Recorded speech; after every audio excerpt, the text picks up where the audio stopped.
it's not a cover. On September 22nd, 1983, when I was 5, Eric Lowe and I wrote this song in 90 minutes.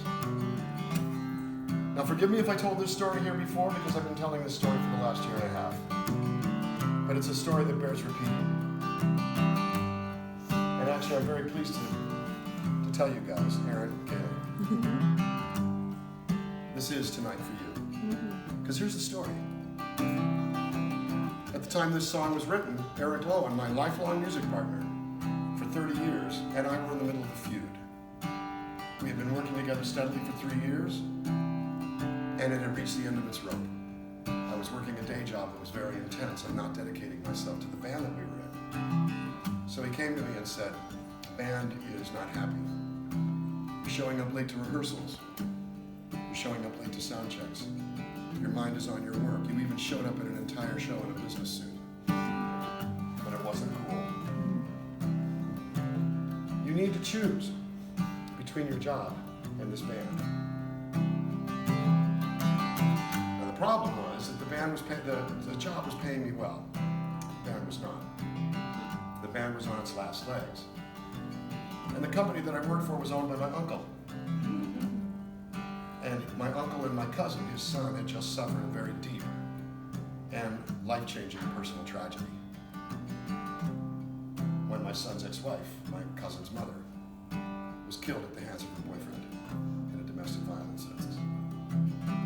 Now this is a fairly well-documented story. That cousin is Dave Navarro, the rock star, from Jane's Addiction and the Red Hot Chili Peppers and the Ink Master Show on Paramount Network. He used to be married to Carmen Electra. This all happened in 1983 when he was 15 years old. And I was working for his dad. So at that point in my life, I had to double down on the job. It was paying me. I had to double down on my family. They needed me. And this dream of music was on its way out. As they said, you have to choose. And I didn't want to choose. So I chose the only choice I had. I chose my family and my job. And I thought that was the end of it. That's not necessarily common knowledge, but this was 1983. What is that, 36 years ago? I was 31 years old. And at a stage in my life where I figured, well, man, it hasn't happened. And if it hasn't happened by now, it's not going to happen. You're at a crossroads and you went left while your dreams went right. I was angry. I was bitter. I knew I had made the quote right decision, but I was pissed. And my friend made me make that decision. So we stopped speaking for 2 solid months. While I descended into a world of very hard work and very palpable self-abuse at home. Just a cope. And one night out of the blue, he calls up. Hey man. Hey man. What are you up to? You know, man, my job. What do you want? He says, what about, well, how do you feel about maybe getting together and let's just write a song for the hell of it? Veins popped out of my neck. I was pissed. Eric had written 4 songs in his entire life at that point in time, 3 of them with me. I was a sort of known quantity as a writer. And he's still in this band. He wants to write with me. Wow, okay. How's that? I was filled with the requisite anger and bitterness that happens when you feel like you've been wronged and you want to just stand there and tell the guy, you know what, man, stick it. But somehow, I knew that I wasn't doing anything. So I sucked it up and said, sure, man. Let's get together and write a song for no reason. I went to his house 3 or 4 days later, and in 90 minutes, this song came out. It came out as easy as anything I'd ever done in my entire life. And we had no idea what would happen, we just knew that we'd done something pretty good. Our friendship was back on track and we started writing again. What we had no way of knowing was that through a bit of hard work, some chances we took, a couple of meetings with people that we barely knew, tapes sent around Los Angeles, and good old-fashioned garden variety dumb luck.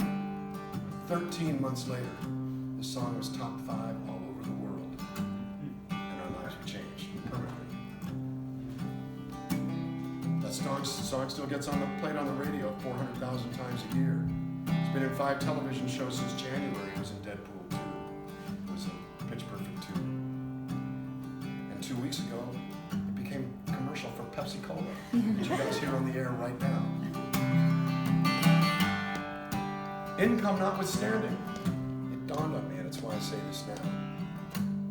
If I had stood on my pride and my bitterness, if I had stood on my well-deserved, justified anger, if I had stood on the pride that said, do not let that man take advantage of you, stand up for yourself and tell him no, if I had done that, I wouldn't be standing on this spot right now. I wouldn't be in front of either one of you guys. I wouldn't be here to sing these songs. I wouldn't have made these friendships. I wouldn't have made these bonds that have mattered to me so much in my life. As you all know, this isn't just a gig. This is family. This is love. This is why I'm on this earth. And I was an eyelash away from saying, maybe not. But it didn't. What's the lesson? You never know what's going to happen. I didn't know it was going to be a hit. I didn't know we were going to write a song. I just knew that there was a door to something I was doing that I wanted to do instead of a door to saying no. Sometimes at the end of the day, the only answer is yes. So when you're at that moment where you're faced with a choice between your pride and that open door, shut the fuck up and open the door, man.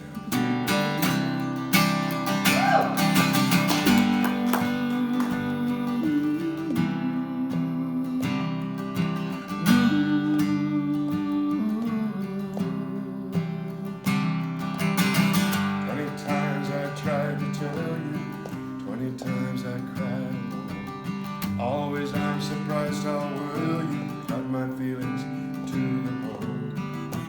Don't wanna leave you, really just wanna break the ice. Do I look silly to you when I give you your advice? When you say we belong to the light, we belong to the thunder, we belong to the sound of the words we've both fallen under. Whatever is in our embrace, always up up there. We belong together. Sorry for the F-bomb. Nah.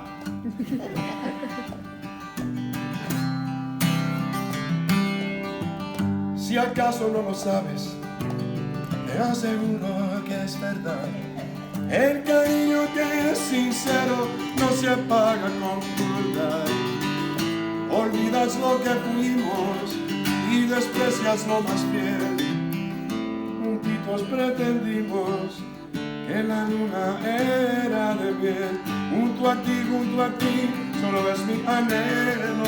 Everybody sing with me. Junto a ti como el gallo de luz que ha brotado el cielo. No importa con feliz y sutil, es mi triste destino. Junto a ti hasta el fin del camino. The Spanish words mean there is no love that is greater than that between a true-hearted gentleman and his chosen one in the back of an El Camino. What? You don't have El Caminos here in Washington. I hear they have El Caminos in Maryland, but not in Virginia. I'm from Southern California. Let's be honest, it was a horrible car. It wasn't a car, it wasn't a truck. Make up your mind.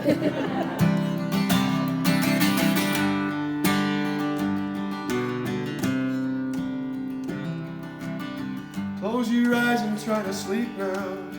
Close your eyes and try to dream. Clear your mind and do your best to try and wash the powder clean. 'Cause we can't begin to know it, how much we really care. voice inside me, and I see your face everywhere. Now I say, we belong to the light, we belong to the thunder. We belong to the sound of the words we fought for and under. Whatever we deny or embrace, for worse or for better, we belong together. We belong to the light, we belong to the thunder.